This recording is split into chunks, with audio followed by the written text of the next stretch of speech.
আসসালামু আলাইকুম। HRL IT টেকের পক্ষ থেকে সবাইকে জানাচ্ছি শুভেচ্ছা এবং অভিনন্দন। আজকের পর্বে আমরা শিখব মাইক্রোসফট পাওয়ার পয়েন্ট, বা যেটাকে আমরা পিপি বলে থাকি, মানে পাওয়ার পয়েন্ট। এই পাওয়ার পয়েন্ট সফটওয়্যারটির মাধ্যমে আমরা অ্যানিমেটেড ভিডিও বানাইতে পারি। চাইলে এখানে অনেক কিছু অ্যাডের মতো বানাইতে পারি এবং আমরা অনেক কাজেই এই পাওয়ার পয়েন্ট প্রেজেন্টেশন ইউজ করে থাকি।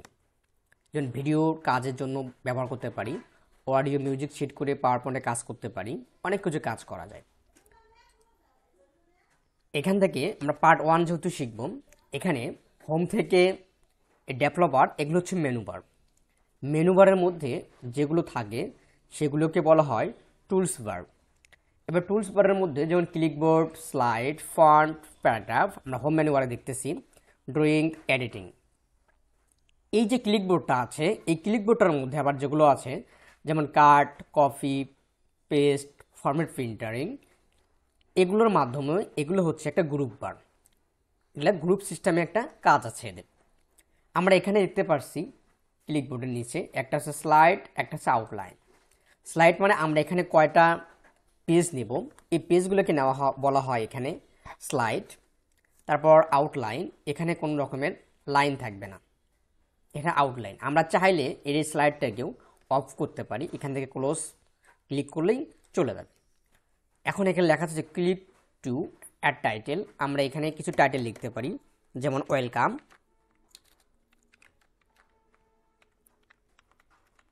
ওয়েলকাম। নিচে আমরা লিখব যেমন 2020। এখন এখান থেকে আমরা যে ওয়েলকামটা লিখছি, ওয়েলকামটা সিলেক্ট করার পর আমরা এখান থেকে ফন্ট গ্রুপে গিয়ে আমাদের নিজস্ব স্টাইল মতো ফন্ট দিতে পারি। আপনি পাওয়ার পয়েন্টে যতই বেশি প্রেজেন্টেশন তৈরি করেন না কেন, আপনাকে দেখতে হবে ফন্ডিংয়ের উপর বেশি নজর রাখতে হবে। আসলে ফন্ডিংটা যদি ভালো হয় তাহলে আমাদের অনেক সৌন্দর্য পাওয়ার পয়েন্টে দেখাবে। এবং অ্যানিমেশন যখন আমরা তৈরি করব, সেগুলো অ্যানিমেশনগুলো অনেক ভালোভাবে দেওয়ার জন্য চিন্তাভাবনা করব, এবং আমাদের ক্লায়েন্ট যদি সেই কাজগুলো আমাদের গ্রহণ করে এবং যাকে আপনি করে দিবেন কাজটা, সে যদি আপনার কাছেই যদি সবসময় কাজ আপনাকেই দেয়। এরপর হচ্ছে ফন্ট সাইজ, আমরা এখান থেকে ফন্টিং সাইজ বাড়িয়ে নিতে পারি। আমাদের এখানে যত লাগে তত আমরা এখান থেকে বাড়িয়ে নিতে পারি, এবং চাইলে এখানে যেমন 96 যা আছে, 96, এখানে অনেক বড়, এটাই সর্বশেষ আছে। কিন্তু চাইলে আমরা এখানে যদি আমাদের প্রয়োজন হয় যে 100, তাহলে আমরা এখান থেকে ওখানে সিলেক্ট করার পর আমরা এখান থেকে লিখিয়ে কিবোর্ড থেকে এন্টার বাটন প্রেস করে দিতে পারি, তাহলে আমাদের ফন্টিং সাইজটা এখান থেকে বড় হয়ে যাবে। এরপর এখানে আছে গ্রো ফন্ট, আমরা চাইলে এখান থেকে একটু একটু করে বড় করতে পারি, একটু একটু করে বড় করতে পারি। এবং চাইলে আবার সিঙ্ক ফন্ট বা ইনক্রিজ ফন্ট ডকুমেন্ট, আমরা এখান থেকে চাইলে এটাকে কমায় দিতে পারি। এরপর হচ্ছে ক্লিয়ার ফরম্যাটিং ফন্ট, যেখানে আমাদের সাইজ অটোমেটিক, যেমন 11 ছিল অটোমেটিক 11 সাইজ, বা যে কোনো একটা সাইজ ভার্সন দেওয়া আছে, সে সাইজ অনুযায়ী আমরা কমায় দিতে পারি।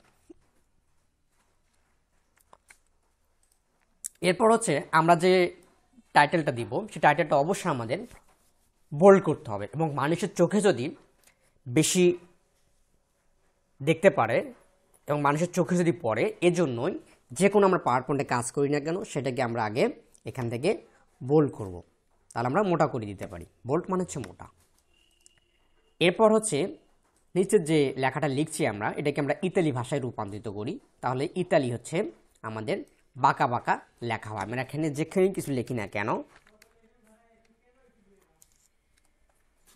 সেই লেখাগুলোই আমাদের এখানে বাঁকা বাঁকাতে রূপান্তরিত হয়। বাঁকাগুলো লেখাগুলোকে আমরা সোজা করব কীভাবে, আবার সিলেক্ট করার পর ইতালিতে যখন আমরা ক্লিক করব, আবার লেখাগুলো সোজা হয়ে যাবে।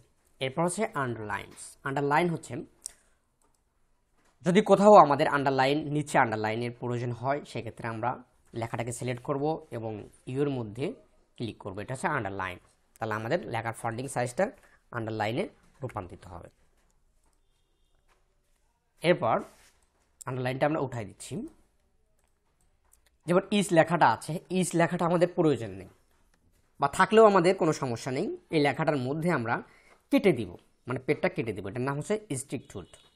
এই স্টিক টুথের মধ্যে যদি আমরা কেটে দিই তাহলে আমাদের লেখাটা এখান থেকে কেটে যাবে। এরপর আমরা স্টিক টুথ আবারও যদি মধ্যে যাই, ক্লিক করি, তাহলে আমাদের সঠিক হবে, ফন্টিংটা আগের মতো হবে। এরপর হচ্ছে টেক্সট শ্যাডো। আমরা যে টেক্সটটাই লিখছি না এখানে, এই লেখাটার একটা শ্যাডো দিব, মানে একটু হলেও জলছাপের মতো হবে।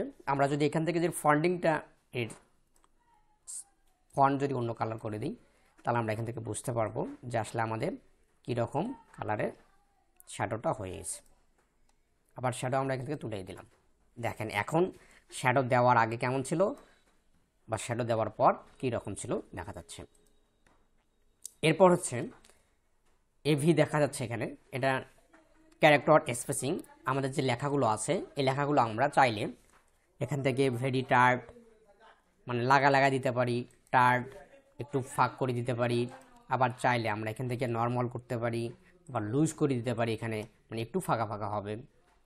তারপর আছে ভেরি লুজ, আরও বেশি ফাঁকা হয়ে যাবে। এরপর আছে হলো কি মোর স্পেসিং। মোর স্পেসিং গিয়ে আমরা নিজস্ব ইচ্ছা মতো কাস্টমাইজ করে নিতে পারি। এরপর হচ্ছে ফন্ট সেন্স। আমরা এখানে যে ফন্টটা দিয়েছি এটা একটা আমাদের যেমন সেন্টেন্স থাকে তেমন সেন্টেন্স, এটা সেন্টেন্স ক্যাপসে আছে। যদি আমরা লোয়ার করি ভার্সন তাহলে আমাদের সম্পূর্ণ লেখাগুলোই ছোটো হাতের ভার্সনে রূপান্তরিত হবে। এরপর আছে আপার ক্যাপস। আপার ক্যাপস দিলে সম্পূর্ণ লেখাগুলোই ক্যাপিটাল লেটারে পরিণত হবে। এরপর আমরা চাইলে এখান থেকে এর পরবর্তীতে আমরা কাজ করব যে এখানে ক্যাপিটাল ইজ দ্য ওয়ার্ড, আগে লেখাটাকে সিলেক্ট করি। সিলেক্ট করার পর এখানে ক্যাপিটাল ইজ ওয়ার্ড ক্লিক করলে আমরা যেখানে এসে স্পেস করছিলাম সেই লেখাটা কিন্তু আগে ছোট হাতের ছিল, এইটা কিন্তু এখন বড় হাতের হয়ে গেল। এরপর আমরা এখান থেকে দেখব টুগেদার ক্যাপস, মানে প্রথম অক্ষরটা হবে শুধু ছোট হাতের, পরের যে অক্ষরগুলো আছে এই অক্ষরগুলো হবে বড় হাতের। এরপর আছে এখান থেকে ফন্ট সাইজ।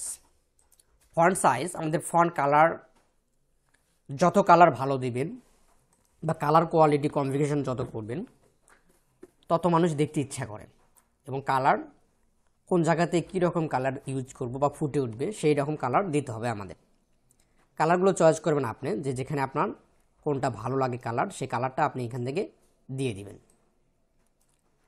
এরপর আমরা লেখাটাকে এখান থেকে সেন্টেন্স ক্যাপসে রূপান্তরিত করি। করার পর চাইলে আমরা এখান থেকে ফন্ট কালার যেটা আছে এখান থেকে যে কোনো, এখানে স্ট্যান্ডার্ড কালার আছে 10টা কালার আছে, 10টা কালার মধ্যে আপনি যে কোনো একটা কালার ইউজ করতে পারেন, বা এই কালারগুলোরই একটু হালকা, একটু ডিপ, একটু গাঢ়, এরকম অনেক কালারের রূপান্তরিত করা আছে, যে এখান থেকেও দিতে পারেন। বা আপনার যদি এগুলো যদি না ভালো লাগে আপনি মোর কালারের মধ্যে গিয়ে আপনি নিজস্ব ইচ্ছা মতো এখান থেকে কালার চুজ করতে পারবেন, এখান থেকে নিজস্ব কালার দিতে পারবেন।